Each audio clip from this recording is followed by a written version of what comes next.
No, pues gracias a ustedes por la invitación. Digo, muchas veces uno da pláticas en algunos lugares y donde menos se fija uno a veces es de donde viene toda esta oportunidad de transmitir y estar con ustedes aquí, pues la verdad me da muchísimo gusto y más estar contigo, exalumna de la segunda Segunda generación, generación de alta especialidad, ya hace, bueno, mejor no digo hace cuánto, ¿va? mejor, Hace como un año o dos. casi. ¿Eh? No, Arely, muchísimas gracias de verdad por la invitación. Y pues aquí estamos. Ahora sí que tú eres la que nos dicta el son para que bailemos todos. ¿Para qué vamos a platicar el día de hoy? Pues bueno, la idea es que hoy no va a ser una clase como todas las que se han hecho siempre. Vamos a hacer algo diferente. El maestro pues nos dijo que prefería como hablar de diferentes temas, diferentes conceptos, y es por eso que los invitamos que de una vez empiecen a hacer sus preguntas y aprovechen al maestro para que las resuelvan. Y pues vamos a empezar con estos conceptos que han cambiado, como dice el tema, el título de la ponencia, de los libros a la clínica. ¿Qué Sí, conceptos son los que han cambiado ahora? pues fíjate que hay mucho, Sí. muchísimo. Mira, yo tuve la oportunidad de rehabilitar mi primer implante porque yo soy protesista, yo soy prostodoncista. Y en esa época de entrada había una clara división entre lo que era el colocar los implantes, o sea, la parte quirúrgica, y lo que era rehabilitar. De hecho, rápido te cuento una anécdota muy rápida que tuve en la universidad. Necesitaba hacer unas extracciones, o necesitaba que me hicieran unas extracciones de unos dientes inferiores, que ya estaban casi salían con las pinzas de curación y no había lugar ni en perio ni en cirugía. Entonces fui con el doctor Morrow, que es uno de mis mentores, y le dije, oiga, pues fíjese que no hay lugar, pero si quiere yo se lo saco. Bueno, me puso una regañiza que cómo era posible que hiciera cirugía, que mis papás estaban haciendo un esfuerzo muy grande para mandarme a estudiar y pues como que se queda uno flipado porque dice uno, pues sí, cierto. Estás Ahora, desubicado. exactamente, ahora todo esto ha cambiado y evidentemente ya pues cada día hay más gente que está ávida de conocimiento, sobre todo del manejo quirúrgico y en ese sentido ha cambiado muchísimo. Entonces, de lo que yo recibí entrenamiento en 1989, porque estuve de 1989 a 1991 haciendo la especialidad, pues ha cambiado muchísimo, los conceptos han evolucionado, lo que eran dogmas, que se pensaban que eran dogmas, pues han evolucionado muchísimo y uno de ellos, por ejemplo, es el concepto de los tiempos, ¿no? Anteriormente se hablaba y eran los postulados, ¿no? En la parte inferior se colocan, nos esperamos 3 meses por la consistencia del tejido óseo y en la parte superior se colocan, nos esperamos 6 meses. Se abría, se suturaba y nos esperábamos. Entonces los tratamientos se iban a muchísimo tiempo, Era un ¿no? embarazo. Sí, a mucho tiempo y más cuando tenías que hacer cuando tenías que hacer Preservación. procedimientos de injerto. Entonces, por ejemplo, ese concepto de los tiempos, de las cargas, pues evidentemente han cambiado muchísimo. Ahora, han cambiado también, pues, ¿por qué? Porque hay ya un soporte mucho mayor, porque digo, y eso, pues tú lo sabes y yo lo sé, desde a partir del surgimiento de la implantología como una terapia predecible, pues se creó una industria. O sea, antes digo, por ejemplo, no sé si a ti te tocó ya en tu formación en licenciatura de manejar, por ejemplo, injertos de hueso y todo esto. Apenas empezaba. Por eso nosotros, por ejemplo, en la universidad, porque yo soy egresado de la Universidad Intercontinental, que por cierto, si hay alguien de la UIC viéndonos, les mando un saludo muy cariñoso. Nosotros hablar de hueso, hablar de membranas, hablar de injertos de tejido, pues era totalmente como una cuestión que todavía lo es, pero era una cuestión así como especializada en la cual uno no iba a entrar a menos que te metieras a una especialidad. Actualmente, bueno, ya hay, dependiendo también de la formación que se tenga, ya es un poquito más viable el que podamos manejar este tipo de materiales en el día a día en la clínica, ¿no? Entonces, te digo, todo esto ha hecho que pues, se forme una industria o que se formara una industria alrededor de la implantología en cuanto a ingeniería, digo, y evolución de técnicas, de materiales, en cuanto a ingeniería de tejidos, técnicas de injerto, por ejemplo, la elevación de seno. Anteriormente, pues digo, sabemos que la elevación de seno, y tú bien lo sabes, se hace para colocar implantes más que nada.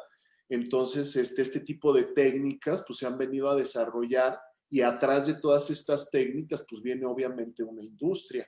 Entonces, todo esto, digo, los conceptos de carga inmediata han cambiado muchísimo.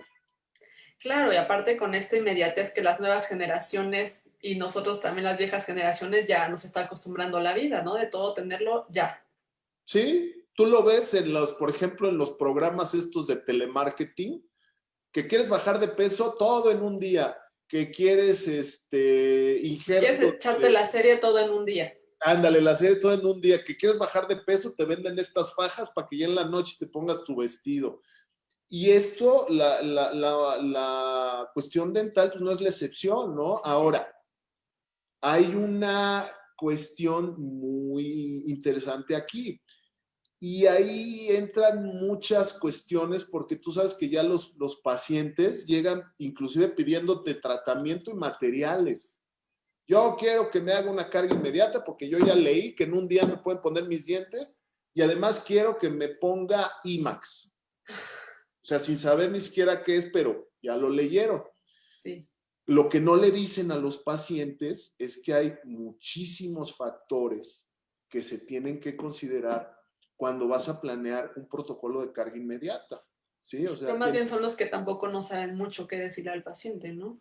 sí, o sea, hay que saber si el paciente, tú lo sabes, si el paciente es diabético, si el paciente Fuma. presenta algún tipo de condición médica que evite, si fuma, si le gusta la pachanga. El tema de los bifosfonatos. Exactamente. Entonces, son muchos factores y muchos actores que entran en juego en este tipo de decisiones. Entonces, desafortunadamente, sea, por ejemplo, sin ir muy lejos, lo que se hablaba, ¿no? Cuando empezó o cuando se empezó a difundir más este concepto, que decían dientes en una hora, el famoso Teeth in an Hour de una compañía que inclusive pues era el eslogan, y obviamente los pacientes después de vivir calvarios con sus dientes, de repente se metían a la red y veían que en una hora podían tener su dentadura. Pues imagínate todo lo que esto en cuanto a expectativas levantó.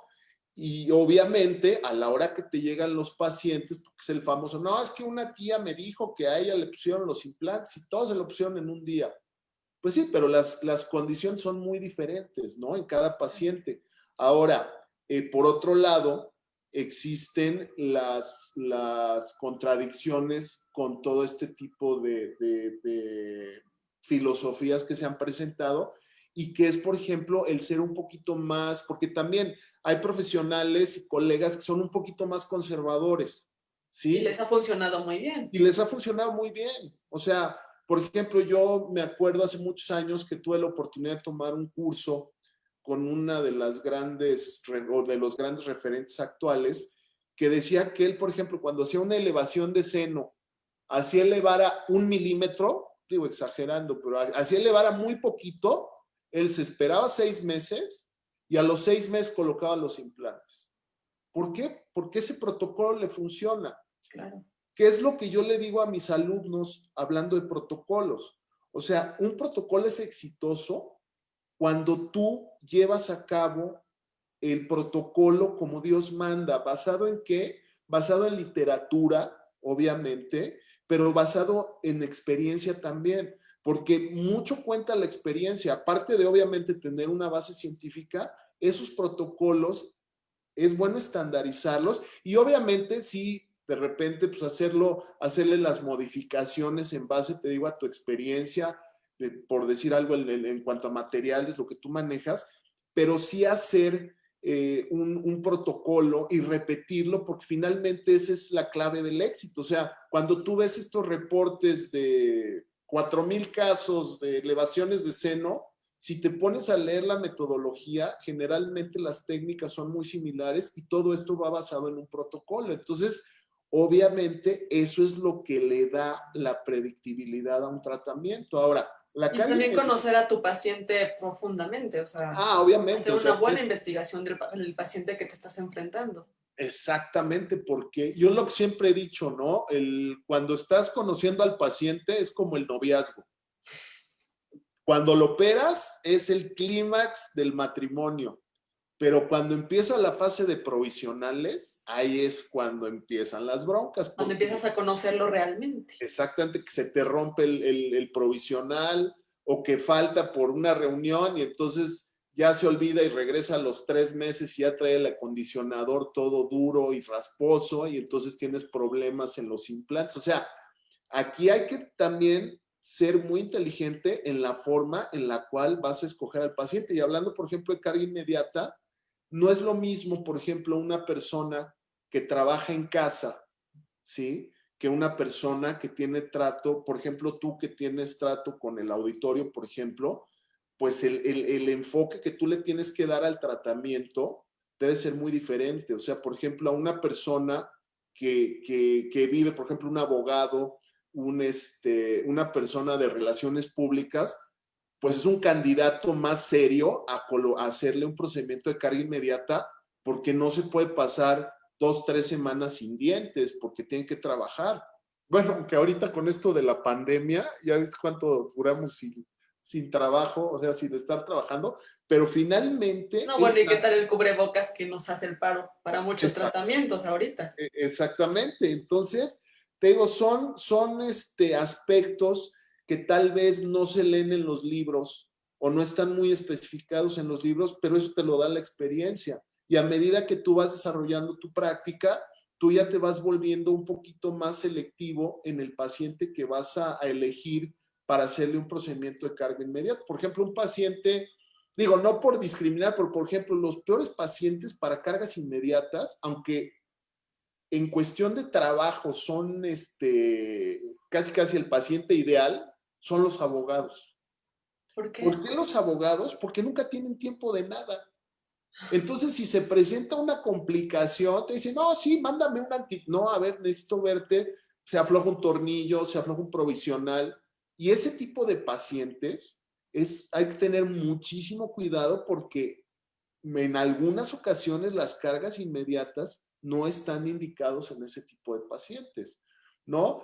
Y hay, mira, si quieres te comparto un caso que tuve oportunidad déjame ver, de compartirte la pantalla. Y es precisamente, este paciente era un juez. Oye, también tiene que ver la edad, ¿no? Fíjate que no, ¿eh? O sea, yo he tenido pacientes de edad avanzada.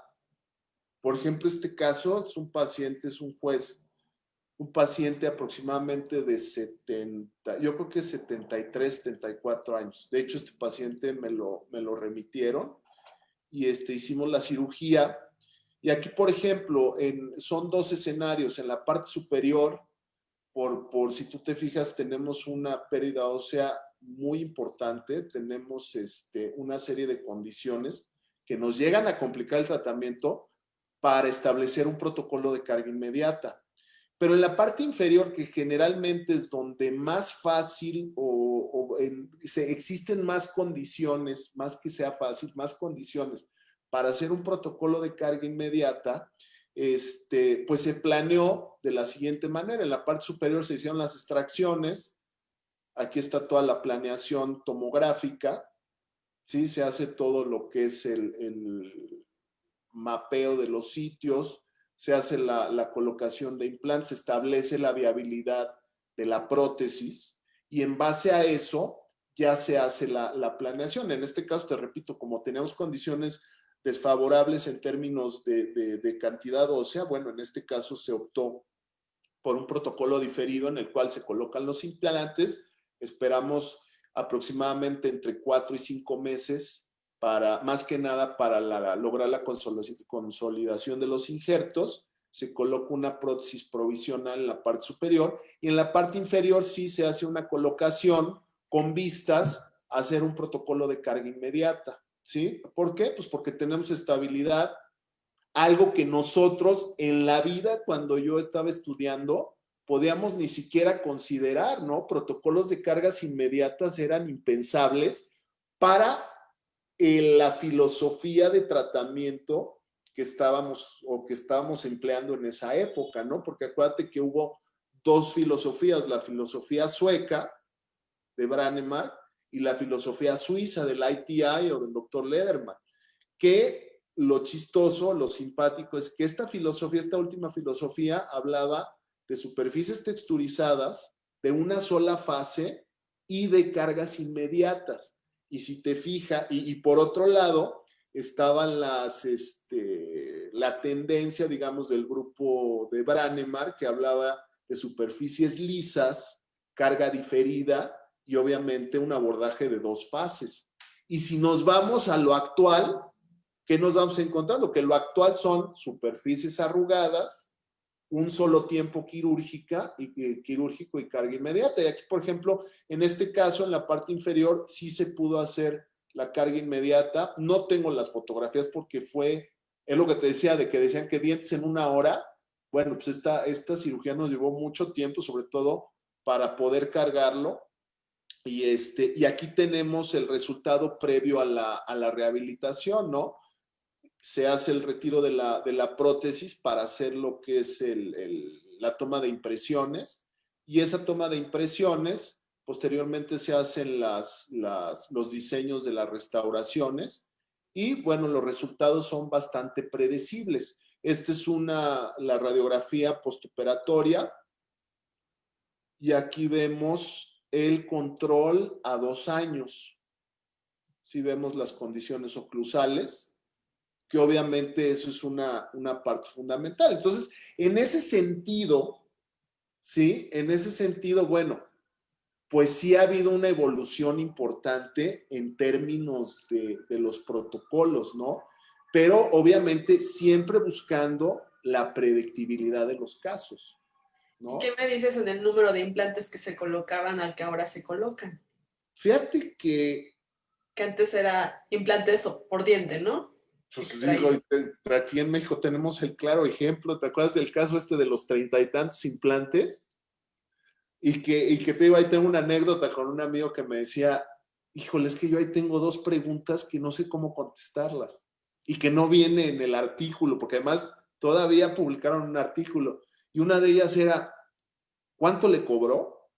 Porque, o sea, ¿cuánto cobras por 34 implantes? Imagínate, porque además colocaron, o sea, porque me dijeras, colocaron un implante por diente, no, colocaron casi, Por no, fueron raíz. más de 34, colocaron un implante por raíz.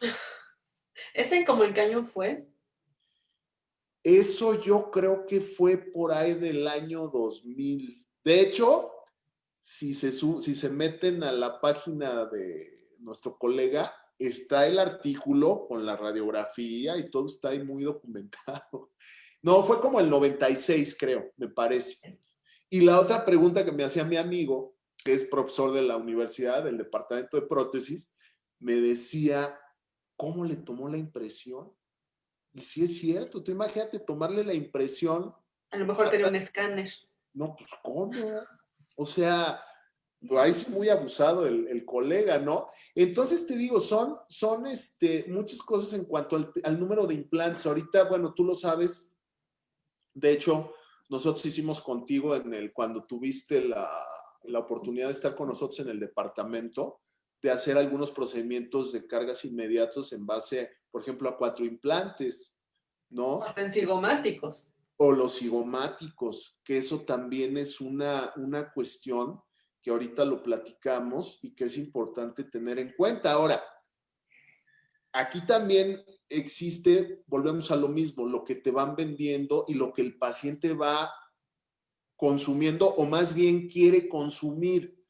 Siempre ha habido una tendencia a que si no es algo fijo, y por eso de la carga inmediata también viene de la mano, si no es algo fijo, no es estético. Y aquí, Pues es obviamente, que es lo natural, no nos estamos quitando los dientes después de comer ni nada de eso, entonces de ahí viene.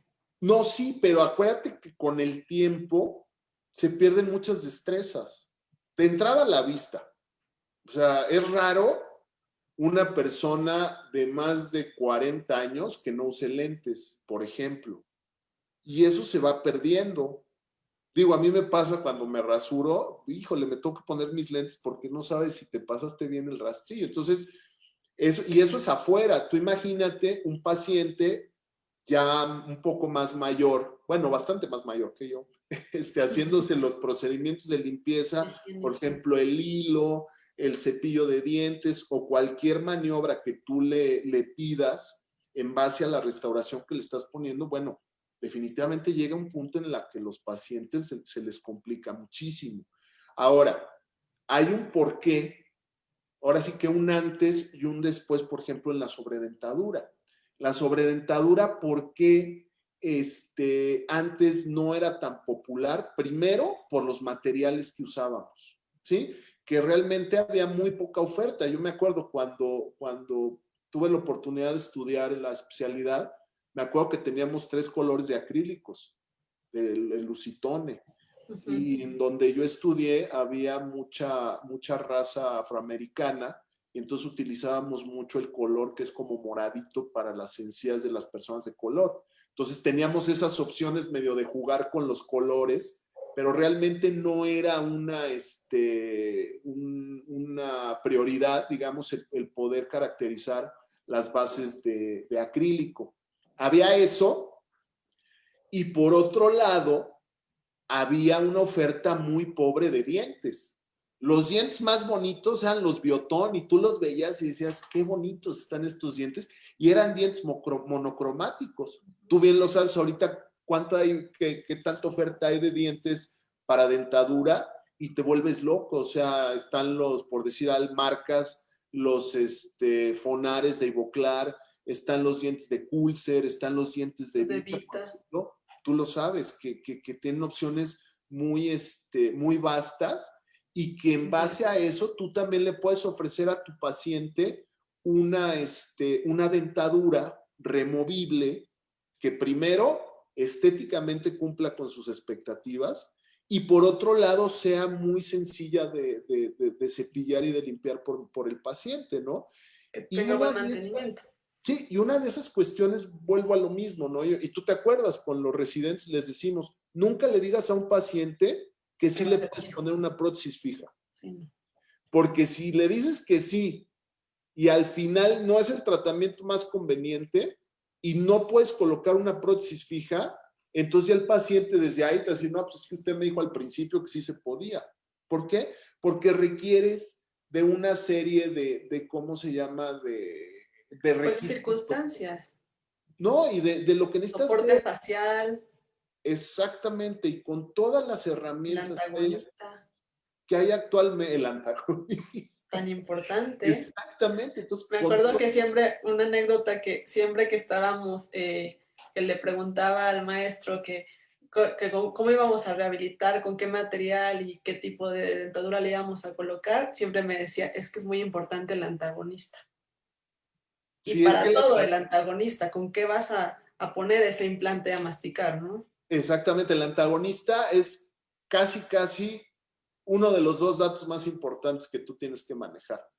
Y por ejemplo, en el caso de una prótesis fija, aquí te voy a compartir mi pantalla, una cuestión muy importante es precisamente el que tú puedas determinar qué es lo que vas a hacer, ¿no? Y de qué forma se va a relacionar precisamente ese flanco vestibular con lo que le vas a ofrecer al paciente, ¿no? O sea, en este caso, por ejemplo, si tú tienes una discrepancia tan importante a este nivel, tú imagínate cuando te comes una fresa o una guayaba, Sí. que te queda atorada una semillita.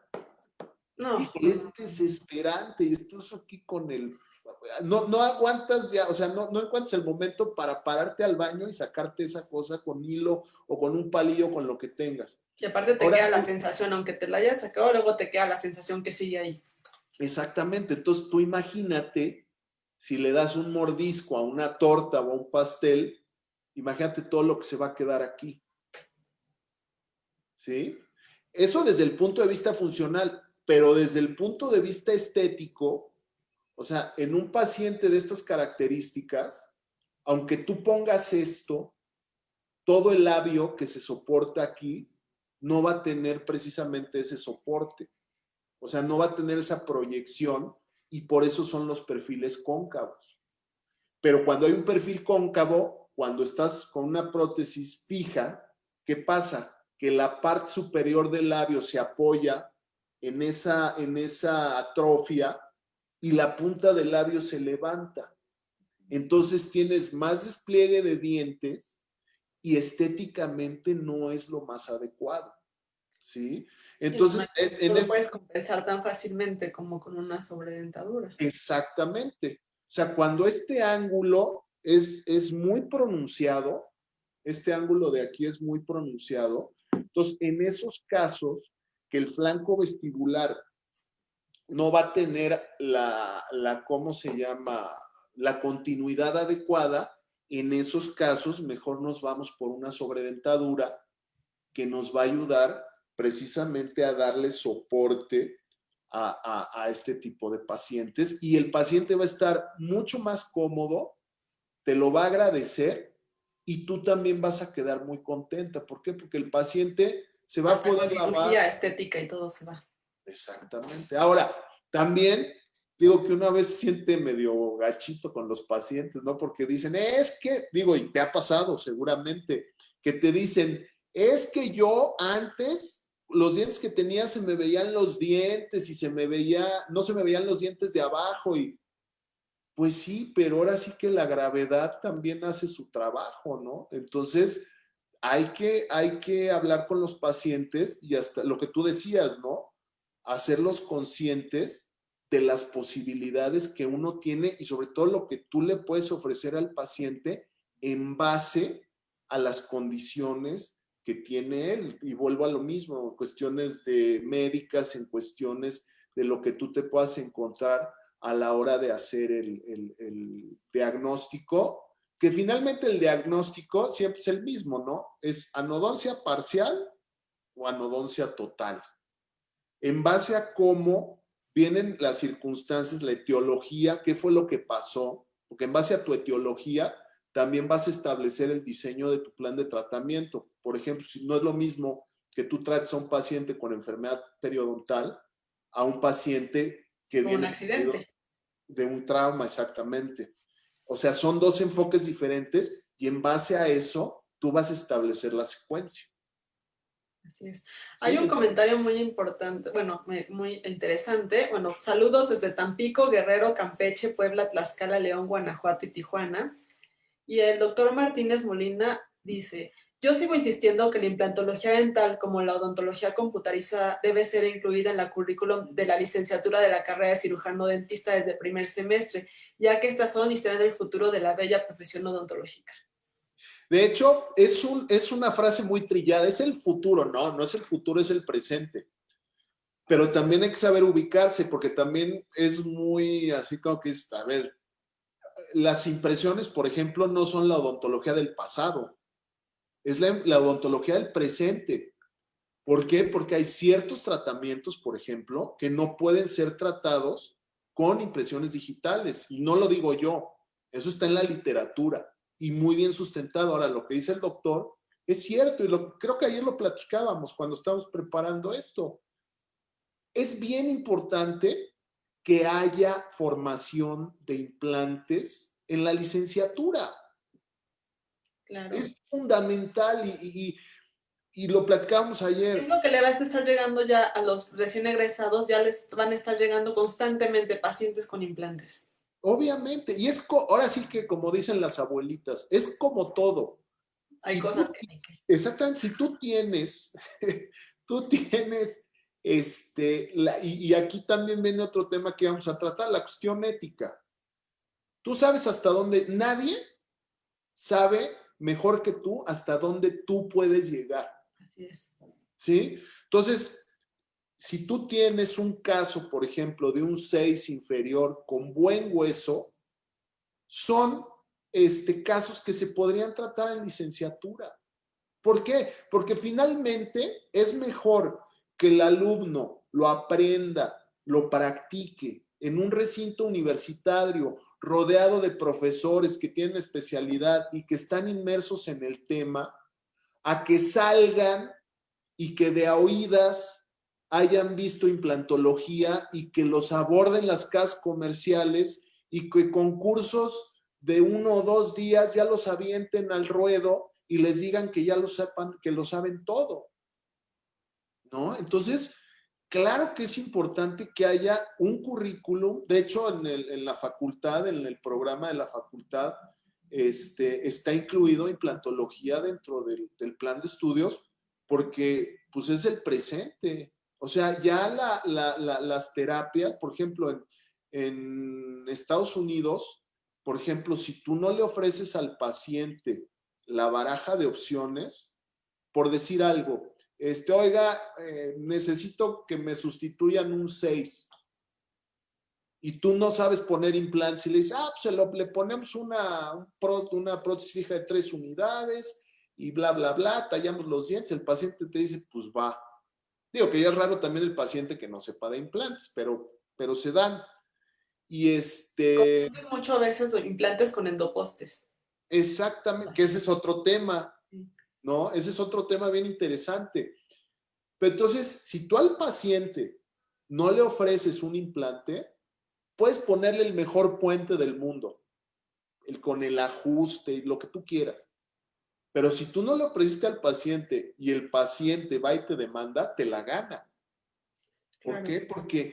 Porque es un tratamiento predecible y es un tratamiento que debe ser parte del portafolio de todo el mundo que ofrece prótesis, ya sea que se remita o ya sea que él mismo lo haga, pero sí es muy importante. Ahora, aquí eso que hablabas del poste y la corona, ¿no? Aquí también es una onda tan ambigua, y también a cierto punto, pues obviamente las casas comerciales lo que quieren es vender, ¿sí? Entonces, hace unos años Pues sí. empezaron a surgir una serie de publicaciones que le daban en la torre a la endodoncia, al alargamiento de corona y a las coronas convencionales, que decían que no funcionaban, que la endodoncia tenía más posibilidades de éxito un implante que un tratamiento endodóntico, y pues evidentemente en la literatura se soportaban.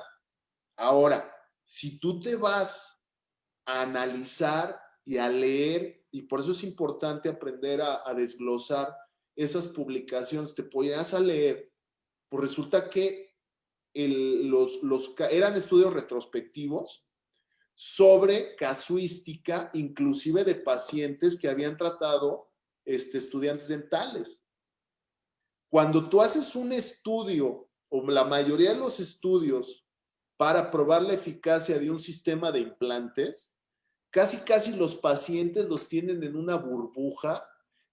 Son pacientes con ningún tipo de padecimiento sistémico, son pacientes que no fuman, casi son pacientes que no dicen groserías ni piensan cosas feas.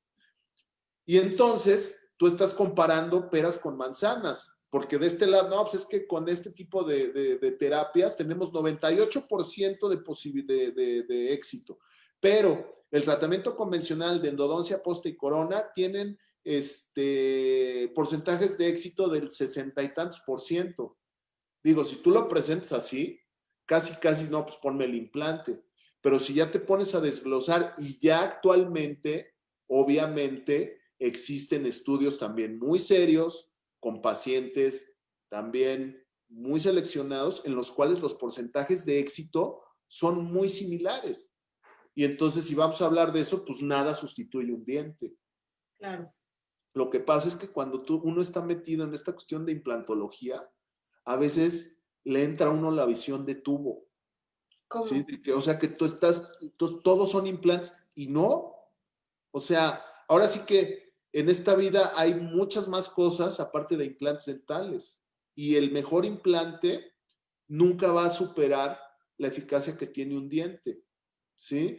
Sí, sí. Entre más tiempo tú puedas conservar un diente, seguramente va a ser una razón mucho más predecible, o un tratamiento mucho más predecible, Sí, ¿no? totalmente. Entonces, evidentemente aquí existen todas estas cuestiones que tenemos que considerar. Ahora, otra de las cuestiones también es la forma en la que abordamos, por ejemplo, la cirugía de implantes, ¿sí? Y tú lo sabes, una cirugía de implantes, por ejemplo, en un 6, técnicamente, es muy sencilla. Y por ejemplo, tú lo ves con los maxilos, o sea, un maxilo que agarra y quita un pedazo de maxilar, lo echa para atrás, hace una cirugía ortognática, quita un tumor, pues para ellos abrir un colgajito y meter un taquete, porque es lo que es un tornillo, es muy Un juego de sencillo. niños. Exactamente. Ahora, aquí hay una gran diferencia de que en la cirugía con implantes, y aquí te voy a compartir esta pantalla, cuando hacemos cirugía de implantes, absolutamente todo lo que tú haces, desde la incisión, desde la planeación, desde el levantamiento del colgajo, va en base precisamente a la prótesis que vas a colocar, que es algo que muchas veces no lo llegan a comprender algunos colegas. O sea, no es de levantas el colgajo, le das el hueco y le pones el tornillo. Y hay muchos factores. Y por eso la cirugía de implantes es única. La incisión, la forma como levantas el colgajo, de todo, o sea, depende del tipo de prótesis que vas a utilizar. Inclusive, por ejemplo, el injerto que tú colocas va a depender del material con el que vas a restaurar la corona. Si tú vas ¿cómo se llama? A restaurar con un disilicato, por ejemplo, necesitas un espacio y un grosor adecuado, un espesor adecuado del material para que no tengas ese efecto opaco. Entonces, igual, tienes que colocar tu implante un poquito más hacia atrás o más hacia palatino, inclinarlo más y es muy probable que llegues a fenestrar en alguna de la trayectoria del implante. Entonces, muchas veces, si tú quieres utilizar algún tipo de material, sabes que tienes que injertar para colocar el implante en una posición adecuada, ¿no? Y este es un caso que hicimos con mi amigo el doctor Corona, que es residente ex residente y profesor de cirugía maxilofacial. Saludos al buen Julio. Saludos al doctor Julius, que anda por aquí. Y por ejemplo, bueno, aquí toda esta tecnología que se puede utilizar o todas las herramientas, por ejemplo, lo que tú ves a tu derecha son las curvas de torque, por ejemplo, para determinar si vas a hacer una carga inmediata o no.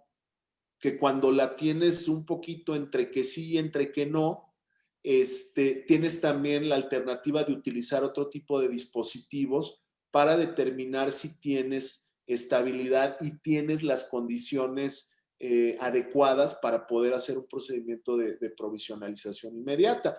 Y este es el caso, ¿no? De qué forma tú vas a colocar el implante, en qué posición en base al material que vas a utilizar de restauración. Por ejemplo, entonces aquí el buen Julio nos hace la colocación del injerto, nos colocó unas membranas de fibrina para darle volumen también al sitio y al nicho. Se hizo la provisionalización y en base a eso, pues se hace también el modelado del tejido, ¿no?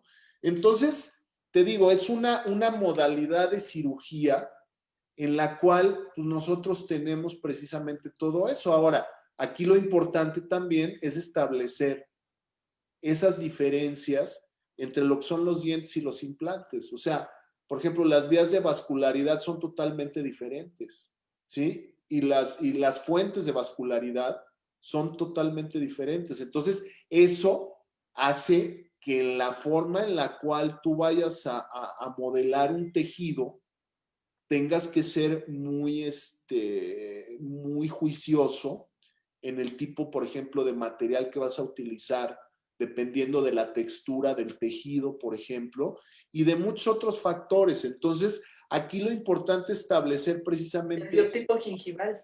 exactamente, que hacia eso estamos apuntados actualmente. O sea, el implante se integra, porque se integra.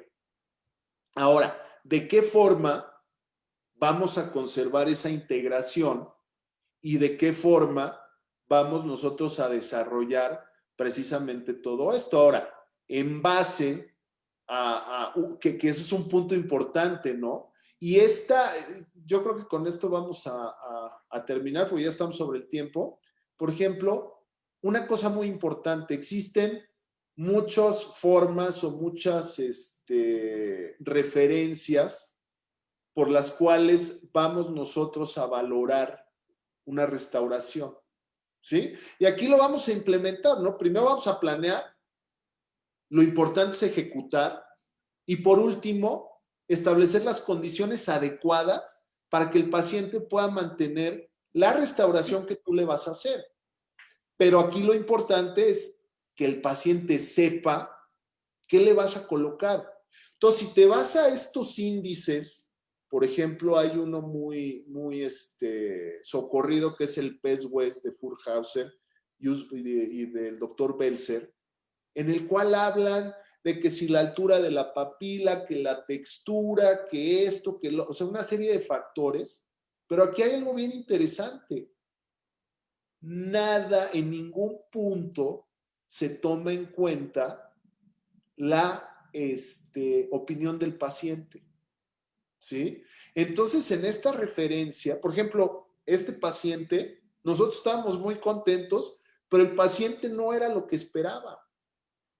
Entonces, tú puedes decir, es que quedó precioso el color, la texturización, la caracterización del tejido blando. La estética rosa de Pink Ceramics. Hablemos de estética rosa, tú lo sabes, ¿no? Pero entonces, si al paciente no se le toma en cuenta, y por eso pasé esta serie, si ustedes leen este artículo, que es del 2012, que es del doctor Papasiridakos, es del equipo de Galucci, y en el cual, únicamente pidiendo la opinión del paciente, el porcentaje de éxito en algunos casos bajan del 98% al 63%. Nada más tomando en cuenta la opinión de los pacientes. Entonces, aquí tú lo dijiste hace ratito, ¿no? Lo importante de todo esto es precisamente tomarle la opinión a los pacientes, saber con qué pacientes estamos tratando y sobre todo lo que hablamos de la ética. Nosotros sabemos hasta dónde llegamos. Ahora, ustedes, me da mucho gusto en el cargo que te encuentras actualmente, porque yo sé que no todos los colegas tienen tiempo porque, y más ahorita, ¿no? Con esta pandemia y todo, pues buscan muchísimas formas de actualizarse y de seguir. Y el que no se haga una especialidad no te hace menos. Claro. Yo tengo muchos amigos que no son especialistas, pero que se han preocupado por formarse buscando ofertas como las que nuestra querida facultad ofrece y que son grandes profesionales que atienden casos de especialidad muy predeciblemente y que nosotros, en base a la forma en la cual nos formemos y busquemos, seguramente lo vamos a lograr, porque finalmente yo soy el único que sé hasta dónde puedo llegar. Y claro, yo siempre lo digo, yo por ejemplo, tengo un equipo tú conoces a la doctora Maggie Moreno, con Katia Peña, con Julio Corona, mis asistentes, Meche, John, o sea, tenemos mucha empatía y tenemos la capacidad de trabajar. Yo, por ejemplo, estudié el programa en la universidad. Yo, por ejemplo, yo sé hacer elevaciones, sé hacer injertos, pero no me siento muy a gusto haciéndolos. Y creo que lo hago bien, pero estoy más seguro que tanto Katia como Julio lo van a hacer mejor que yo. ¿Por qué? Porque ellos El son paciente va cirujanos a estar ortopédicos. mejor. Exactamente. Entonces, Ya mejor lo yo agradezco. delego, Duermes tranquilo.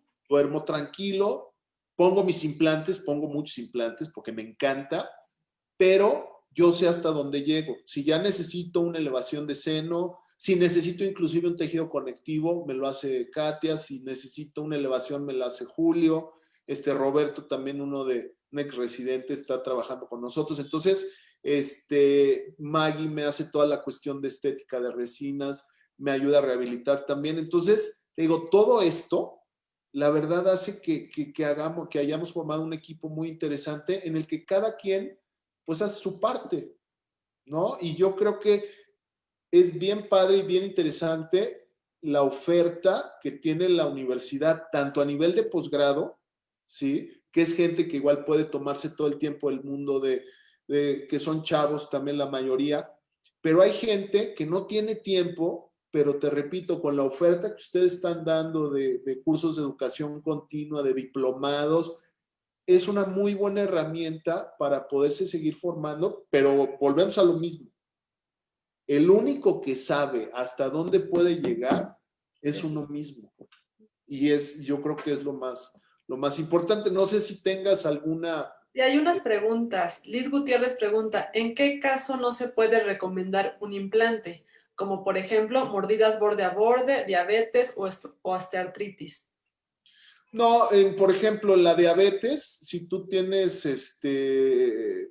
estás controlada, por ejemplo, puedes sin ningún problema acceder a colocar implantes.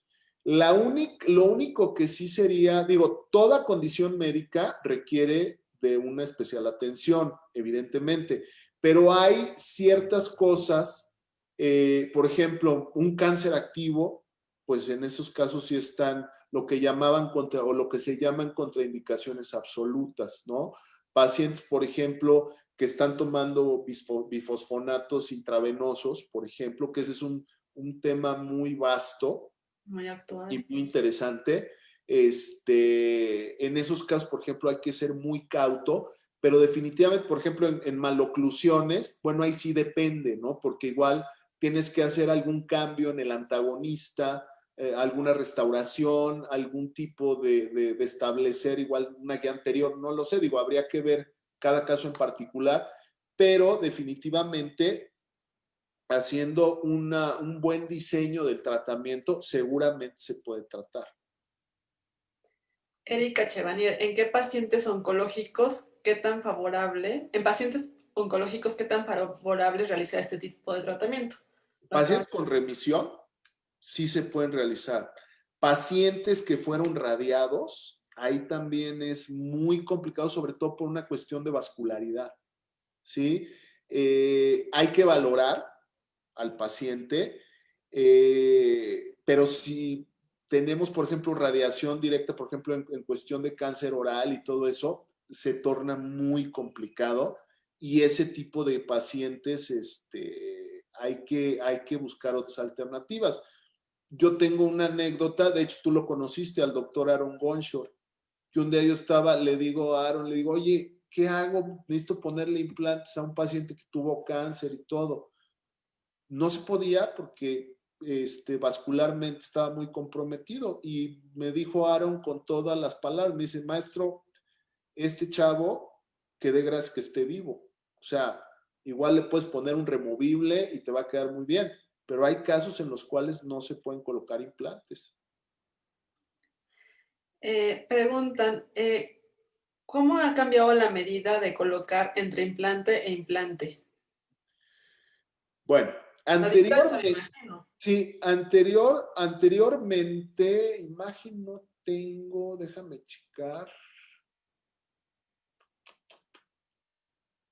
pero anteriormente, te comento, existía ¿cómo se llama? No la creencia, El o protocolo de el tener esta protocolo, había distancia. una filosofía en la cual se hablaba de 3 milímetros entre implante e implante. ¿Y ¿sí? entre diente y implante? Y entre diente e implante, 2 milímetros. Ahora, 2.5. a medida que evoluciona todo esto, que realmente había una tendencia inclusive en los consensos, que hay muchos consensos, nada más que muchas veces nos basamos en uno, que todo el mundo, mis alumnos a mí, es que de acuerdo, no, hay muchísimo, porque hay grupos de estudio, grupos en ciertas universidades que también emiten sus opiniones y que de ahí nos podemos crear un criterio. Pero bueno, uno de los criterios que se manejaban eran los 3 milímetros. Y entonces se refiere, no, es que el artículo de Dennis Tano de 1992, que es uno de los artículos más referidos en la literatura dental, pero si uno se va a leer ese artículo, resulta que son conexiones hexagonales. Y la conexión hexagonal difiere mucho o se comporta desde el punto de vista mecánico muy diferente a una conexión cónica. Cuando tú hablas de una conexión cónica, hay un sellado. Entonces, al haber un sellado, en ese sellado la filtración bacteriana es mucho menor que cuando tú hablas de una conexión hexagonal. Entonces, una conexión hexagonal se abre, ¿sí? Y cuando se abre una conexión hexagonal, pues ahí se meten todos los bichos. En cambio, en un cono, esa conexión está sellada. Soldadura Y en hay frío. muy poca filtración bacteriana. Entonces, ¿qué pasa? Cuando, por ejemplo, tú te cortas o algo y que te infectas o algo, pues entran todo el mecanismo autoinmune. Y entonces, ¿qué pasa? En donde están esos bichos, se forma una capa de tejido blando encapsulando esa zona. Y si tú tienes 2 implantes a menos de 3 milímetros, ¿qué va a pasar? La cápsula de este lado y la cápsula del otro lado, pues en medio no va a haber nada de hueso. Si tú tienes conexiones cónicas, hay estudios, muchísimos estudios de Berglund, de Galindo, de Linde, hay de Mariano Sanz, hay muchísima literatura en la cual tú puedes tener prácticamente pegados los implantes, que no vas a tener pérdida ósea por el tipo de conexión. Ahora, ¿en base a qué estableces las distancias? Básicamente la vas a establecer dependiendo del tipo de material. Si quieres, ahora todos queremos papilas, entonces si tú dejas menos de 1.5, ya sea en dientes o implantes, ¿en dónde vas a meter aditamento? ¿A dónde vas a meter restauración? ¿Y dónde vas a meter papila? Entonces, en base a eso, depende también las distancias que tú lo vas a manejar. Y es algo que se maneja muchísimo. Otro es, por ejemplo, el del punto de contacto a la cresta ósea, 5 milímetros. No, 5 milímetros en dientes. En implantes es diferente. ¿Por qué? Porque hay diferentes vías de vascularidad. En un implante es de 2 a 3 milímetros de la cresta ósea al punto de contacto, porque son vías de vascularidad, son consistencias histológicas diferentes, ¿sí? En una papila que rodea un implante hay mucha colágena, a diferencia de en una papila que rodea un diente, ¿sí? Entonces, son consideraciones desde el punto de vista histológicas que hay que tener en cuenta cuando estamos trabajando con implantes. Yo siempre se los he dicho a mis alumnos, en el momento en el que tú agarras control de muchos factores, tus tratamientos empiezan a ser predecibles. Entonces, cuando tú vas a un congreso o cuando tú vas a una cuestión, más que ver cuál es la técnica, por ejemplo, los perios, que no, que el colgajo le pones y le mueves.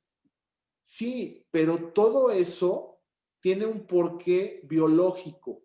Y si tú entiendes esa razón biológica, la forma en la que dobles tu colgajo pasa a segundo término, porque ya sabes por qué el que hagas tú ese doblez te va a dar la predictibilidad, por ejemplo, de formar una papila. Así es. ¿Sí? Pues hemos llegado al final de este programa. Agradecemos tu presencia, agradecemos todo lo que nos compartiste, como siempre, y